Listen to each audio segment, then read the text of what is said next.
comment allez-vous? Bien, merci. Je me mets là? Oui, c'est votre fauteuil.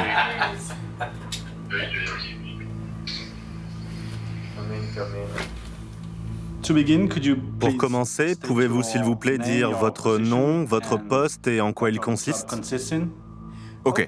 Je m'appelle John Demers, D-E-M-E-R-S, et je suis le procureur chargé de la sécurité nationale pour le département de la justice des États-Unis. Vous savez, la Chine représente 80% des cas d'espionnage économique que nous avons traités au département de la justice depuis la mise en place de la législation dans les années 90. Mais pourquoi n'y a-t-il toujours pas de preuves irréfutables?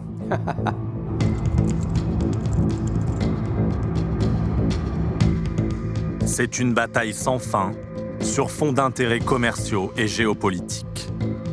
Un affrontement discret mais permanent qui nous touche tous directement. Internet et tous nos objets connectés sont désormais un domaine de la guerre à part entière et tous les coups sont permis. La terre, la mer, le ciel, l'espace, le cyber, c'est un domaine, c'est un endroit, c'est un lieu. Dans ce théâtre d'opération, de l'espionnage à la 5G, un nouvel acteur est en passe de s'imposer. La Chine. Son objectif, devenir la première puissance mondiale en 2049, 100e anniversaire de la République populaire. Pour décupler ses capacités économiques, technologiques et militaires, la Chine est passée maître dans l'art de l'espionnage moderne. On considère souvent que la Chine a des services de renseignement de second rang. Ce n'est tout simplement pas le cas. Je pense que nous les avons continuellement sous-estimés à notre propre détriment. Via le cyberespace, la Chine dérobe les secrets des entreprises les plus stratégiques. Ce groupe a ciblé au moins 9 entreprises. La plupart sont cotées en bourse. Devant l'éveil chinois, l'Amérique se réveille. Depuis la fin de la guerre froide, les États-Unis ne se sont pas privés d'espionner le monde entier, y compris leurs alliés. Mais ils ne sont plus seuls. L'enjeu pour l'hyperpuissance est vital. Ne pas perdre son rang de numéro 1 mondial. I raised once again our very serious concerns about growing cyber threats to American companies and American citizens. I indicated that it has to stop. En coulisses, le gouvernement américain a lui aussi recours au piratage informatique. Dans une guerre commerciale, qui peut se prétendre complètement innocent? Derrière les claviers, l'affrontement entre les deux géants a l'allure d'une véritable guerre jamais déclarée officiellement. L'objectif de la Chine, pour le dire simplement, c'est de remplacer les États-Unis comme première superpuissance. Et elle utilise des méthodes illégales pour y parvenir. Vous croyez les déclarations du FBI, sérieusement? Nous exhortons certains responsables américains à rectifier leurs erreurs immédiatement et à cesser leurs remarques erronées sur la Chine. Quelle place pour l'Europe sur ce champ de bataille?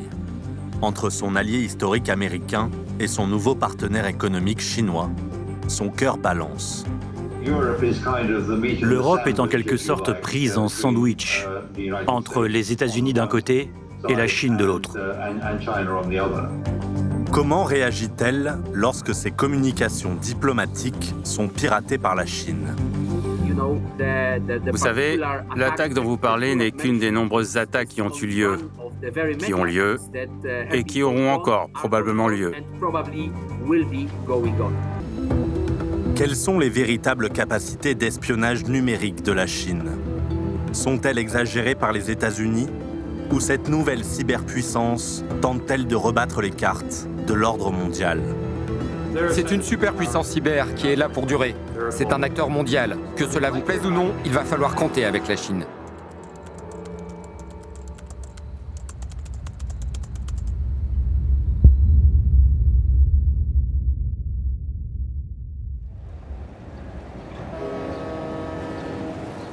La Chine est aujourd'hui le pays du monde qui compte le plus d'internautes.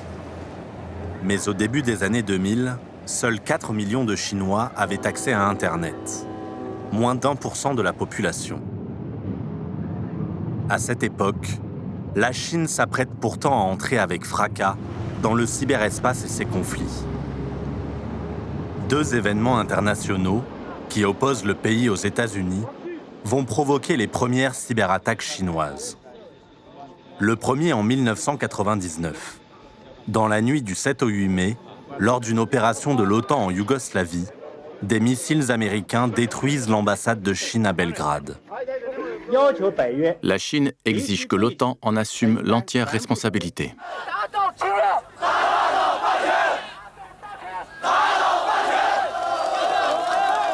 En 2001, une collision entre deux avions militaires chinois et américains fait un mort côté chinois. Suite à ces deux événements, des sites web américains sont attaqués. Le Monde entend parler des pirates informatiques chinois pour la première fois.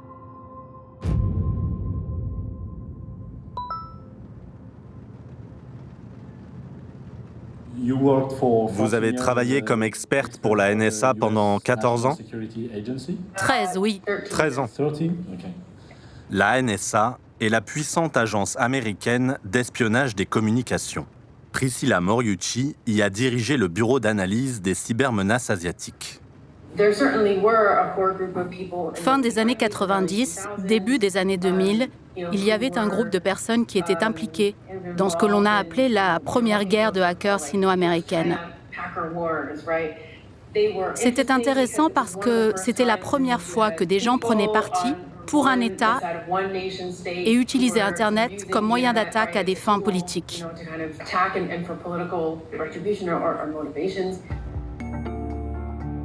Les attaques sont signées par deux groupes, la China Eagle Union et la Honker Union of China.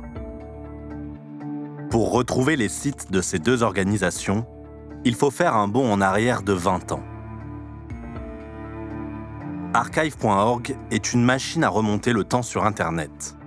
En quelques secondes, nous voilà en 2001 sur la page d'accueil de la China Eagle Union. Bouclier de la nation et de la justice.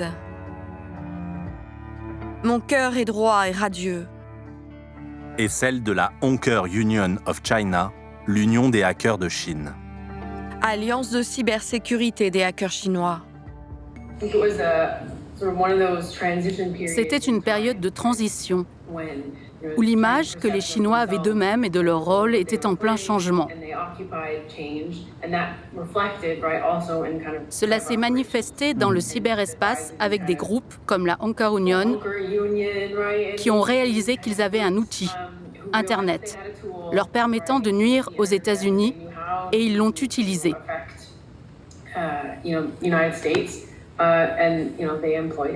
Ces hackers des origines, ces pères fondateurs, sont très connus en Chine, sont quelque part très respectés. Candice Trandai est l'une des rares expertes à avoir étudié cette première génération de pirates chinois. Et en plus, il y a un côté star system en Chine, dans la culture du hack, qui est vraiment très spécifique. Le côté vraiment renommé. Beaucoup d'internautes les admirent pour leur technicité, pour leur audace. Avec un sinophone dont nous protégeons l'identité, nous partons à la recherche de ces premiers pirates chinois.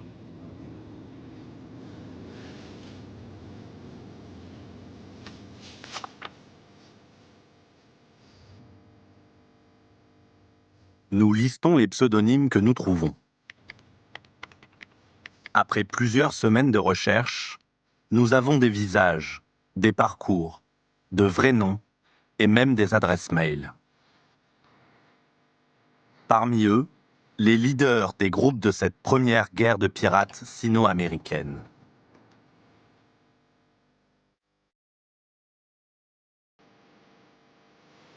Eagle, fondateur de la China Eagle Union, décrit comme le parrain de cette génération. Et Lion, chef de la Honker Union of China, l'un des groupes les plus actifs de l'époque.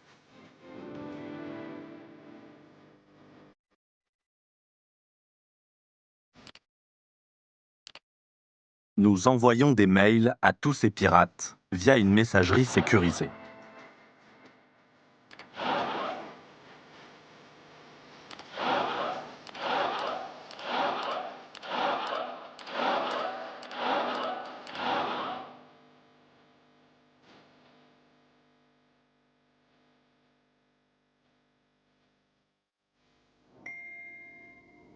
Un seul accepte notre demande d'interview. Le para en personne, Eagle. Seule condition, ne pas montrer son visage. Pourquoi portez-vous un masque et des lunettes? J'ai bien réfléchi avant de faire cette interview. Je ne veux pas être reconnu. Mais vous pouvez m'appeler Eagle. Je suis né au début de la mise en place de la politique de l'enfant unique. J'avais beaucoup de temps pour moi. Dès que j'ai commencé à utiliser un ordinateur, j'ai été attiré par cet univers. Dans la culture chinoise, on a une expression. Accomplir une grande tâche avec peu d'efforts par des manœuvres astucieuses. C'est un peu ça, le hacking.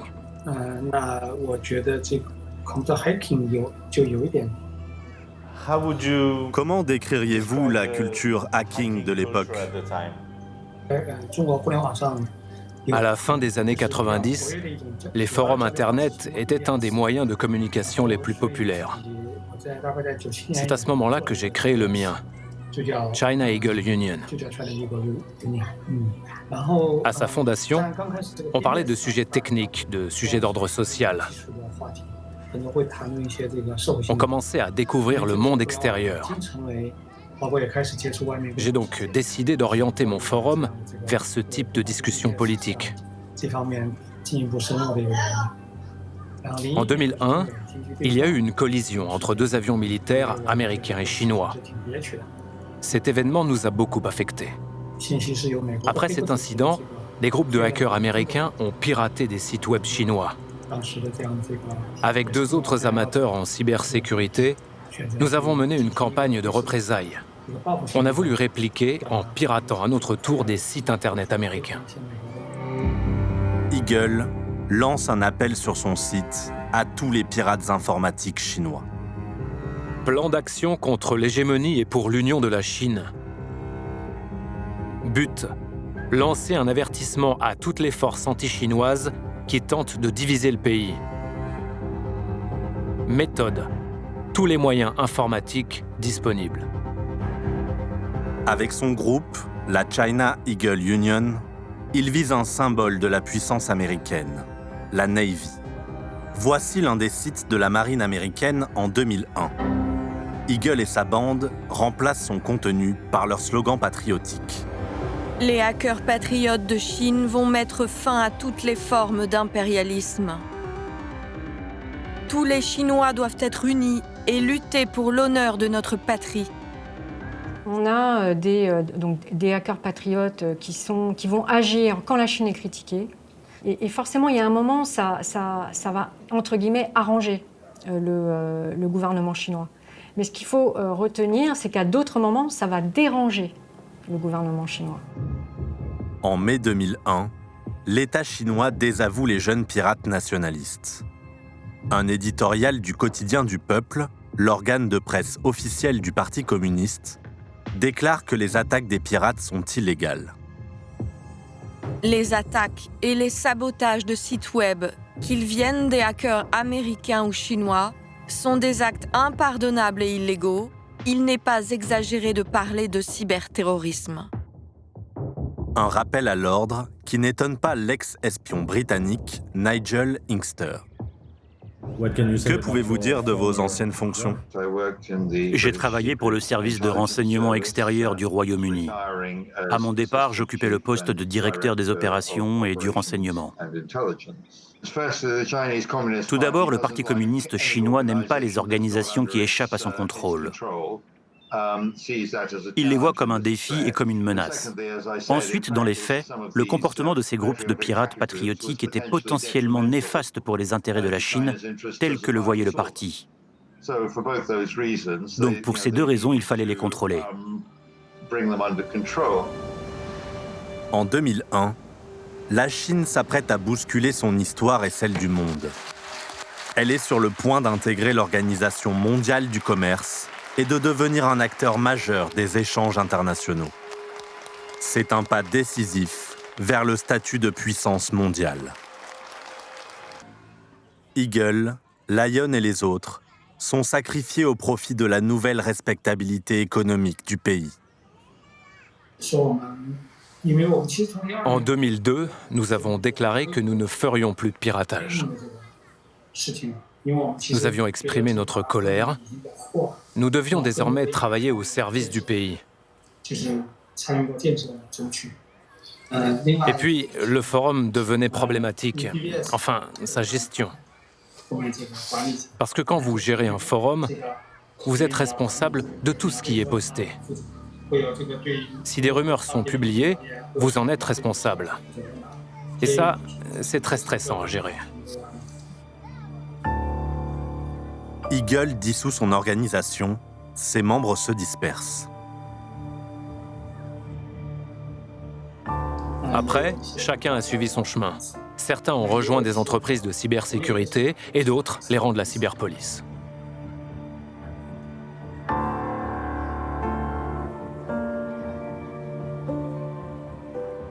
Il y avait là un groupe de personnes avec les capacités informatiques requises, qui exprimaient une volonté de mettre ces compétences au service de l'État, à leur façon. Le potentiel était là, et je pense qu'il a été exploité. Servir le peuple. Qui, parmi ces hackers de la première heure, aurait répondu à l'appel? Sur le site de Wikileaks, le groupe de journalistes qui publie des documents classifiés et des fuites de sources anonymes, nous retrouvons des références aux premières cyberattaques étatiques chinoises documentées par les États-Unis. Selon un autre télégramme secret, Lion aurait été recruté par une entreprise chargée de formation pour l'armée chinoise, Topsec. Topsec a recruté un célèbre pirate chinois, Lin Yong, alias Lion, chef de la Anchor Union of China. Topsec fournit des services et des formations à l'armée populaire de libération de la Chine. Lion apparaît 8 ans plus tard, lors d'une conférence de cybersécurité à Shanghai. Il n'a rien perdu de son aura, ni de ses convictions. Lion, fondateur de Anchor, autrefois l'idole d'une génération de jeunes gens du milieu. C'est le sentiment national de l'époque qui a donné naissance à notre organisation. Si nous n'agissons pas, qui le fera? Si nous ne crions pas, qui le fera? Lion dicte. Nous avons tous été jeunes. Nous avons tous fait des erreurs. Nous avons tous grandi. Nous souhaitons faire évoluer nos capacités techniques de l'attaque vers la défense, de la destruction vers la construction. Lion invite les hackers à se détourner du piratage pour se mettre au service du pays et contribuer au développement informatique de la Chine. Cette nouvelle ligne directrice devient officielle 4 ans plus tard par la voix du nouveau président chinois, Xi Jinping. “十三五”时期，发展积极向上的网络文化，拓展网络经济的空间，促进网络、互联网和经济社会发展融合发展。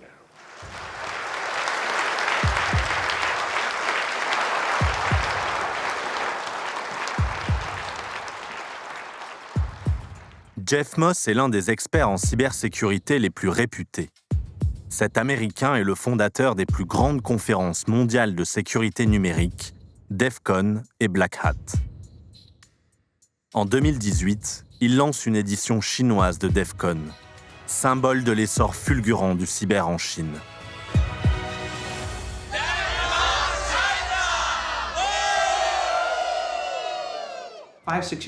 Il y a 5 ou 6 ans, le président est intervenu à la télévision pour dire que la cybersécurité était essentielle au futur de la Chine. Le futur sera connecté.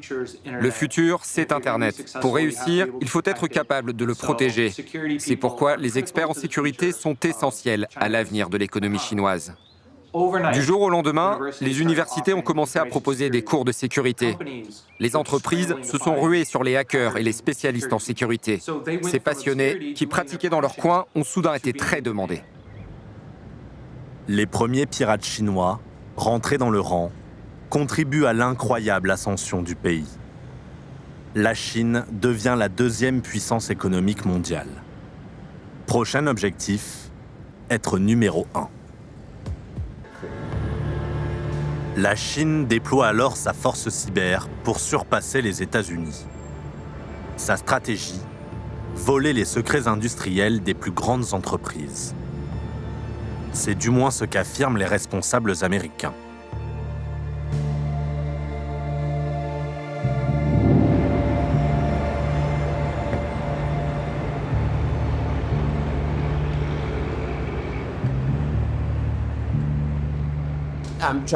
Je suis John Carlin. J'ai passé l'essentiel de ma carrière au département de la justice. Quand j'étais procureur, je suis allé dans un établissement sécurisé qui abritait à la fois les services de renseignement et les forces de l'ordre.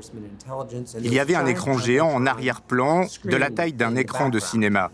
Il montrait en temps réel ce que la Chine, ce que les pirates chinois faisaient aux entreprises américaines. Ils volaient les données de recherche et développement, la propriété intellectuelle, les stratégies de négociation commerciale d'une entreprise. Nous assistions à la fuite de toutes ces informations. Elles sortaient des États-Unis et partaient vers la Chine. Nous avons décidé d'adopter une nouvelle stratégie.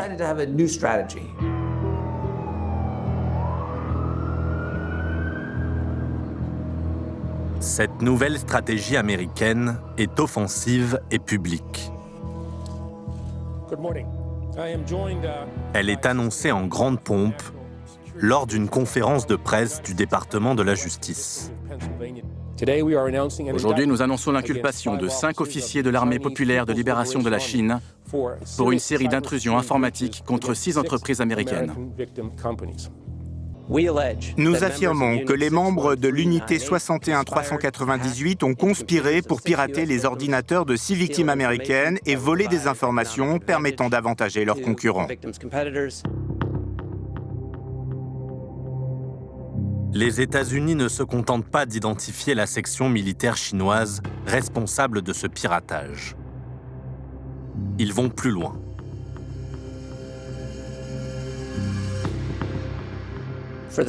Pour la première fois, nous révélons les visages et les noms de ceux qui, derrière les claviers à Shanghai, ont volé des entreprises américaines. À l'initiative du FBI, des avis de recherche réservés habituellement aux pires ennemis de l'Amérique sont édités avec les noms et les visages des pirates chinois. Vous attendiez-vous à ces posters? Non. Je ne m'attendais pas aux avis de recherche. Et je ne suis pas sûr que j'étais pour à l'époque. Rétrospectivement, je pense que c'était la bonne chose à faire pour plusieurs raisons. Premièrement, pour pouvoir se représenter les coupables, pas seulement les services de renseignement militaires chinois en général, mais les visages, les noms, qui étaient assis derrière l'écran, qui tapaient sur le clavier. Deuxièmement, il fallait rendre cela public, ne pas le garder secret. Et troisièmement, sanctionner ce comportement pour qu'il ne reste pas impuni et pour qu'il cesse. Ça a été un grand choc pour les dirigeants chinois. Je ne crois pas qu'ils pensaient possible d'identifier les cyberattaquants. Ça les a vraiment fait réfléchir. L'État chinois est contraint de faire des concessions. En 2015, la Chine et les États-Unis s'engagent à ne plus utiliser leurs armes numériques pour dérober des secrets commerciaux.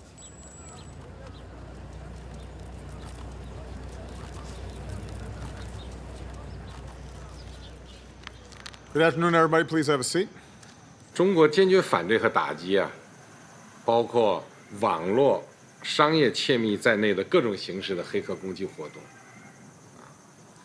美方在这方面呢，如果有关切，我们都可以通过既有的渠道来表达。We've agreed that neither the U.S. or the Chinese government will conduct or knowingly support cyber-enabled theft of intellectual property, including trade secrets or other confidential business information for commercial advantage. I raised once again our very serious concerns about growing cyber threats to American companies and American citizens.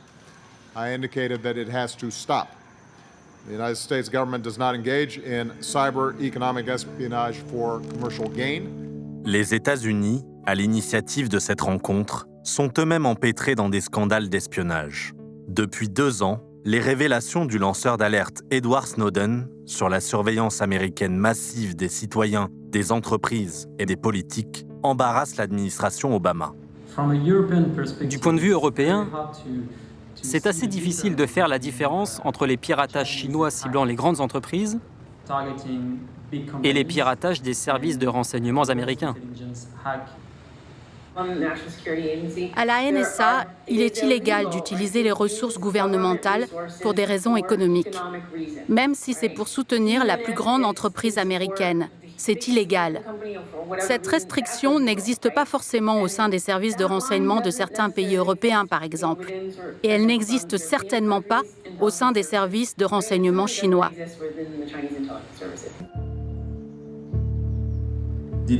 Après cet accord, les attaques ont-elles cessé? Non. En fin de compte, c'était une excellente discussion sur le moment, mais nous n'avions aucun moyen de faire respecter cet accord.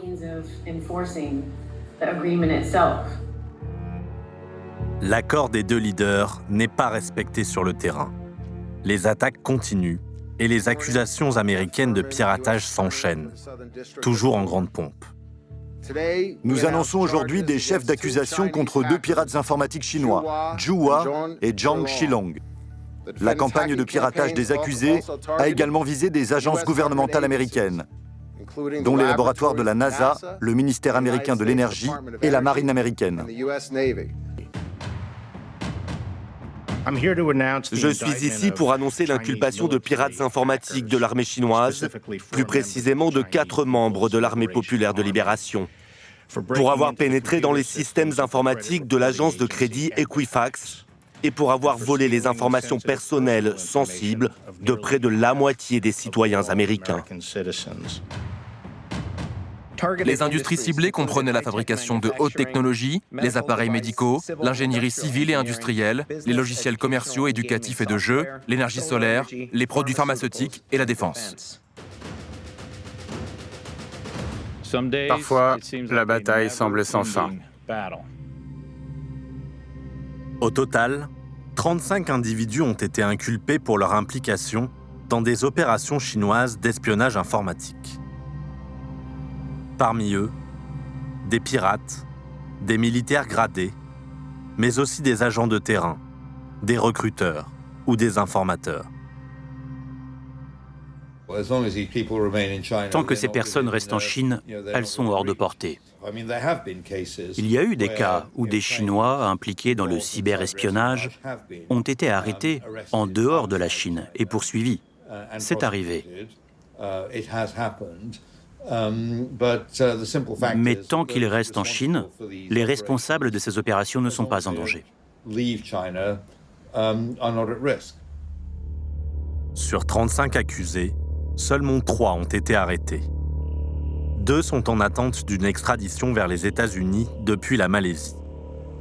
Un seul a effectivement été condamné. Après 18 mois de détention aux États-Unis, il est rentré en Chine libre. Nous ne pouvons pas les arrêter, les juger et les enfermer. Pas aujourd'hui, du moins. Mais un jour, ces criminels feront une erreur. Et nous serons là. À Pékin, comment Eagle, l'ex-pirate patriote, réagit-il à ces accusations américaines? Que pensez-vous de la façon dont les États-Unis dépeignent les hackers chinois? Je ne veux pas être méchant, mais c'est vraiment une question ennuyeuse. En coulisses, le gouvernement américain a lui aussi recours au piratage informatique. Le lanceur d'alerte américain Edward Snowden a révélé certains de leurs outils, de leurs méthodes et de leurs techniques. Dans une guerre commerciale, qui peut se prétendre complètement innocent?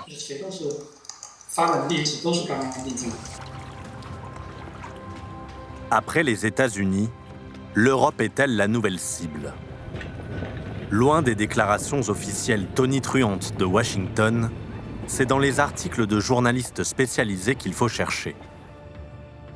Un groupe de pirates chinois, appelé Winty, aurait attaqué les fleurons de la technologie allemande. Le reporter Hakan Tanriverdi a identifié certaines des entreprises victimes. En Allemagne, ce groupe a ciblé au moins 9 entreprises. La plupart sont cotées en bourse. On parle de grands noms comme Siemens, BASF ou Bayer, qui est une entreprise de chimie, Lanxess, une autre entreprise de chimie. Et puis il y a Henkel. Vous connaissez peut-être les produits qu'ils fabriquent, des produits de beauté ou de nettoyage.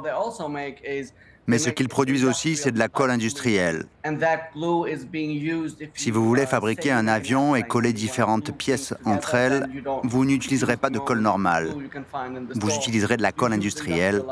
C'est une de leurs spécialités. 3 grams of adhesive. 1 hour.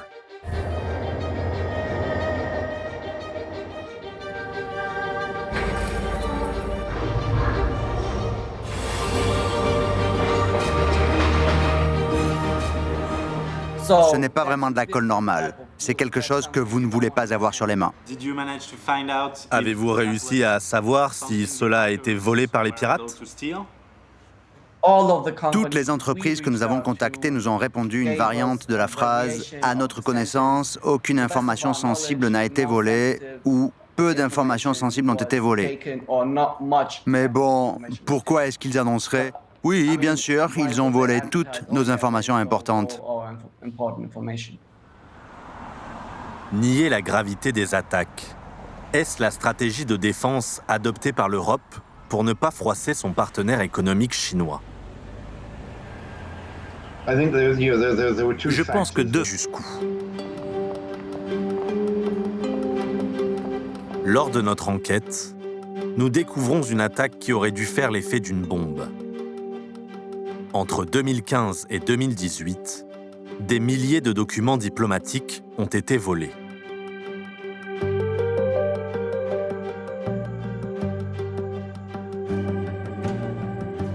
Ces documents, appelés des câbles, proviennent de Coreu, le système de messagerie diplomatique de l'Union européenne.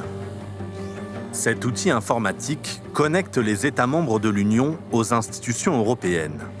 Il est destiné à faciliter la coopération en matière de politique étrangère et de gestion de crise. Federica Bicchi, professeure en relations internationales, est l'une des rares à avoir étudié le fonctionnement de Coreu.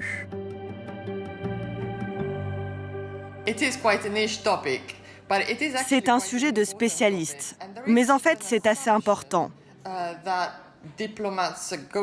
On pense souvent que les diplomates se rendent à Bruxelles pour discuter en face à face, mais la réalité est bien sûr différente. La grande majorité des échanges se font en fait par email ou par voie électronique. Et le système Coreu a été lancé très tôt pour remplir cette fonction de manière sécurisée.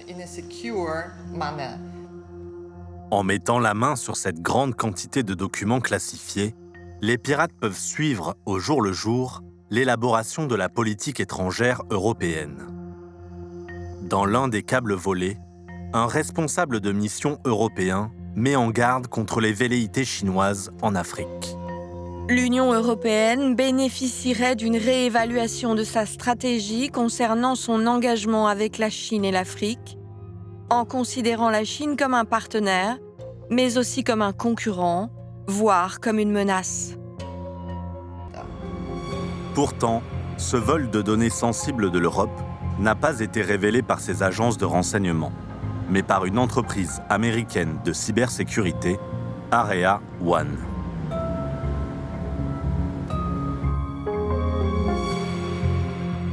Son court rapport sur l'attaque explique que les pirates n'ont pas ciblé le système Coreu lui-même. Ils se sont introduits dans l'un des points du réseau, le ministère des Affaires étrangères de Chypre. C'est là, dans un serveur interne, qu'ils auraient mis la main sur des milliers de documents provenant de Coreu.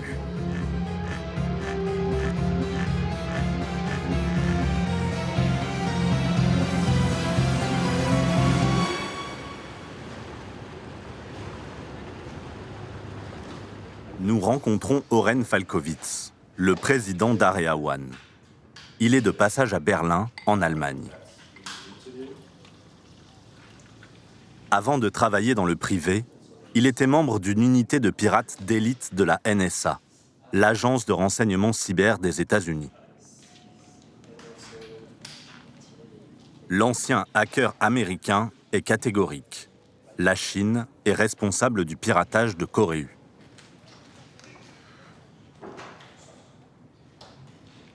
Quel est votre degré de certitude sur la responsabilité de la Chine dans cette attaque ? 100%. 100%. Nous employons des experts renommés, ce sont eux qui signent le rapport. Personne n'a réfuté nos affirmations, vous savez. Elles sont factuelles et je pense qu'il n'est pas nécessaire de gâcher des pages et des pages de papier pour quelque chose qui peut être dit en une phrase.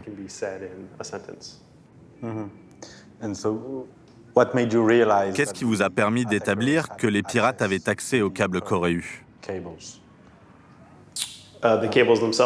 Les câbles eux-mêmes. Nous avons vu les attaquants voler les câbles et nous avons vu les câbles eux-mêmes. Donc c'était assez évident. Comment les avez-vous vus ?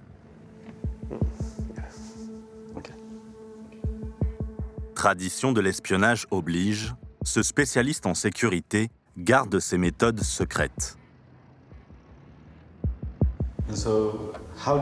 Comment les pirates ont-ils eu accès au câble Coreu ? Pouvez-vous nous expliquer l'attaque ? Comme dans toute cyberattaque, ça commence par du phishing, de l'hameçonnage. C'est une tentative de pousser un utilisateur, un humain comme vous et moi, à faire quelque chose involontairement. Cela peut être un email contenant un lien, vous devez réinitialiser votre mot de passe de messagerie Google ou Microsoft. En réalité, c'est un faux site web et vous venez de donner à l'attaquant votre nom d'utilisateur et votre mot de passe. 95% des attaques cyber commencent par du phishing. À quel point cette attaque était-elle sophistiquée ? Je pense qu'elle n'était pas sophistiquée, donc non sophistiquée. Il y a les cyberattaques comme on les lit dans les journaux, les cyberattaques comme on les voit dans les films, et puis il y a la réalité, ce qu'il se passe vraiment.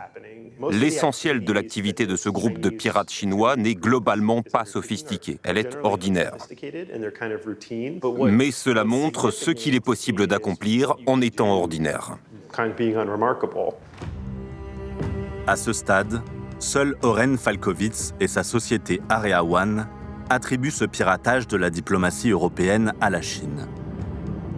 Après plusieurs mois d'enquête, personne ne nous confirme ni ne nous dément cette attaque et son origine chinoise.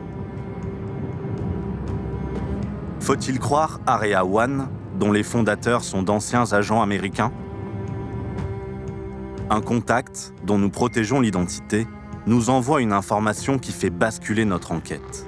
Un mot de passe utilisé par les attaquants. Explication.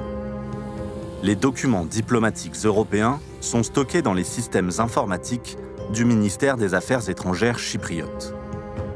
Les pirates ont réussi à s'y introduire. Mais pour éviter d'être repérés, ils n'ont pas récupéré directement les câbles diplomatiques. Ils les ont regroupés dans un fichier protégés par leur propre mot de passe. LoveZK 1980.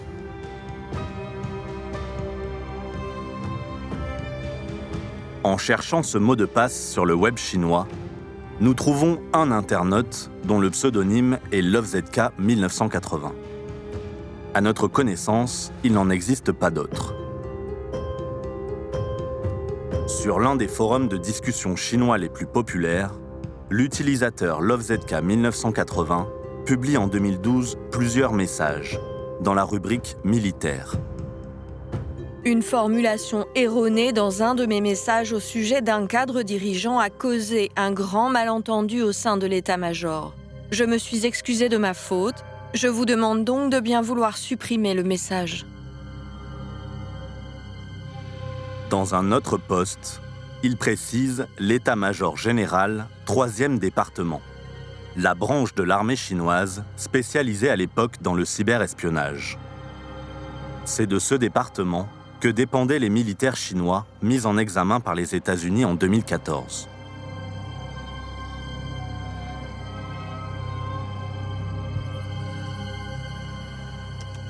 Dans un registre commercial, nous trouvons LoveZK 1980 à nouveau, sous une forme différente. Une adresse mail pour contacter une entreprise d'un groupe informatique.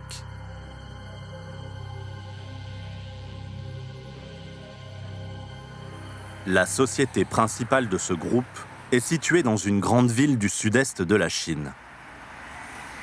Nous nous rendons sur place. L'entreprise est bien à l'adresse indiquée. Son nom est sur la plaque d'entrée de l'immeuble.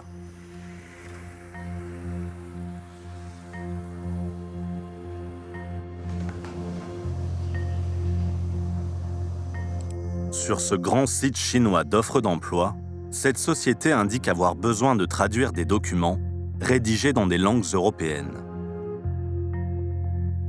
Description du poste. Recherche et analyse de divers documents liés à des rapports.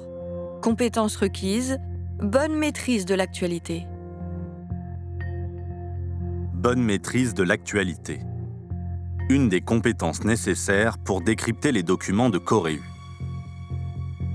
Même si rien ne permet d'affirmer que l'entreprise recrute pour traduire les câbles volés, elle a besoin de personnes de confiance. Dans une autre annonce, elle précise donner la priorité aux membres du Parti communiste. Équipé d'une caméra discrète, un journaliste sinophone de notre équipe se fait passer pour un candidat.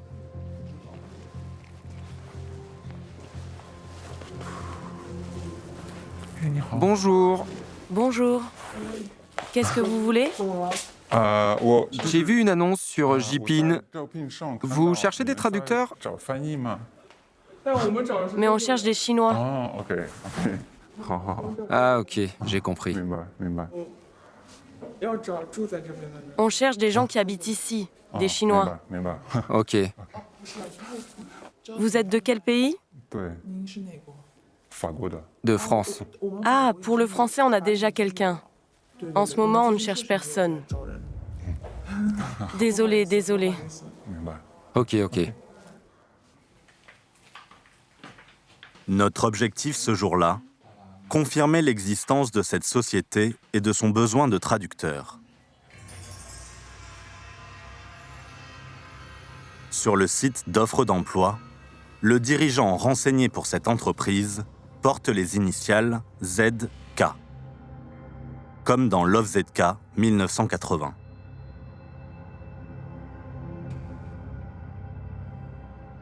Il affirme avoir de nombreuses années d'expérience professionnelle dans les ministères chinois. Quelques jours plus tard, nous tentons de le joindre par téléphone.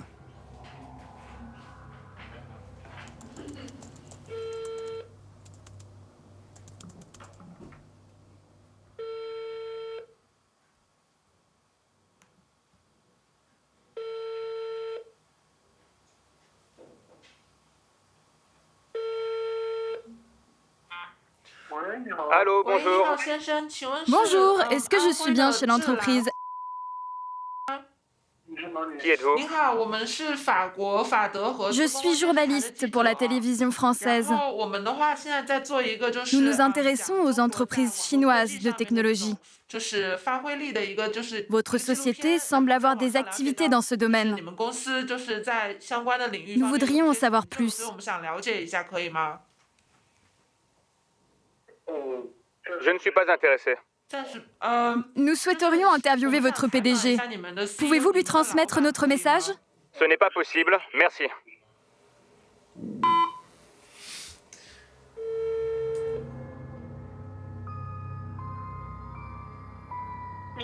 Bonjour, votre correspondant n'est pas disponible pour le moment. Merci de rappeler ultérieurement. Nous réessayons par mail.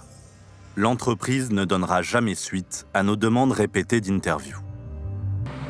Silence également du côté de son Excellence Xu Lai, ambassadeur de Chine en France. Récapitulons. Des documents confidentiels diplomatiques européens ont été volés en masse.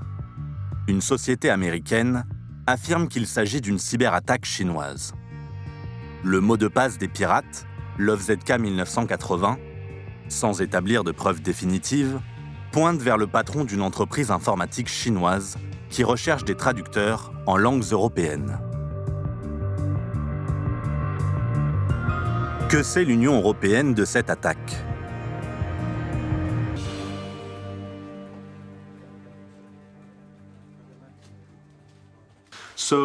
Alors, vous êtes responsable des questions cyber pour l'Union européenne ? Je suis le directeur général de la politique de sécurité et de défense commune de l'Union européenne au sein du Service européen d'action extérieure, qui est en quelque sorte le service diplomatique de l'Union européenne. Et cela inclut la cybersécurité. Nous enquêtons sur une affaire révélée en 2018. Il s'agit du piratage de Corée. En avez-vous entendu parler? Oui, bien sûr, j'en ai entendu parler. Vous savez, cette attaque n'est qu'une des très rares attaques, des très nombreuses attaques qui ont eu lieu, et qui auront encore probablement lieu. Donc, de notre côté, nous sommes constamment confrontés à ce défi. Mais donc, il y a bien eu un piratage, n'est-ce pas? Je ne peux pas commenter ces fuites qui sont apparues dans plusieurs médias. Le diplomate reconnaît à demi-mot le piratage de Corée. Puis, il botte en touche. Y a-t-il eu une réponse diplomatique de l'Union européenne à la suite de cet incident ? Nous avons à notre disposition plusieurs possibilités de réponse. Mais j'aimerais ne pas entrer dans les détails de l'attaque dont vous parlez.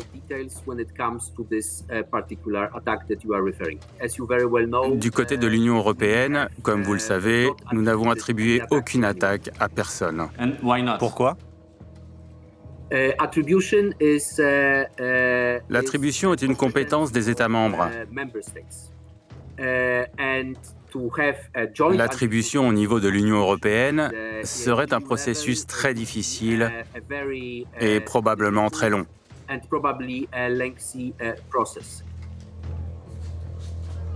Pour accuser un pays tiers de cyberattaque, un accord des 27 États membres de l'Union européenne est nécessaire. Nous pensons avoir identifié les auteurs de ce piratage. Nous avons suivi une piste qui nous a menés jusqu'à une adresse en Chine. L'Union européenne a-t-elle réussi à identifier les opérateurs de ce piratage ?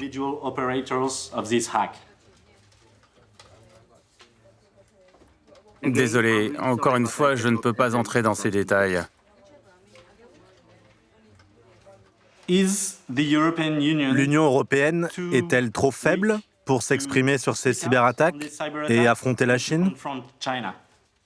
Non, je suis en total désaccord avec l'idée que nous sommes trop faibles pour confronter qui que ce soit.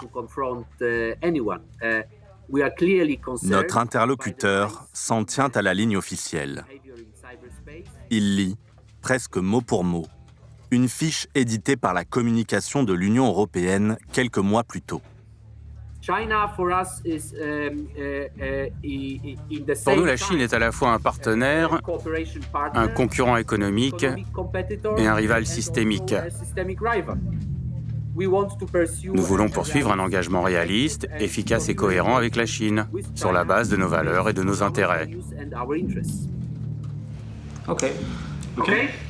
Merci beaucoup. Merci beaucoup. Merci, avec plaisir. En langage diplomatique, les mots sont forts. La Chine est désormais un rival systémique, un concurrent dans tous les domaines. Mais sur l'attaque de ces communications diplomatiques, l'Europe continue à faire profil bas.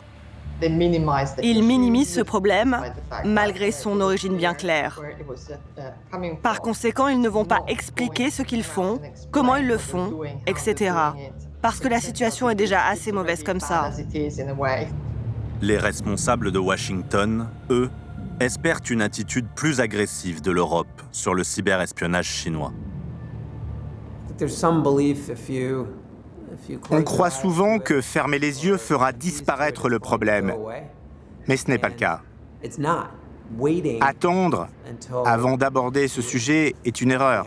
Ils auront plus d'influence, ils seront plus puissants. C'est maintenant qu'il faut tenter de fixer des règles.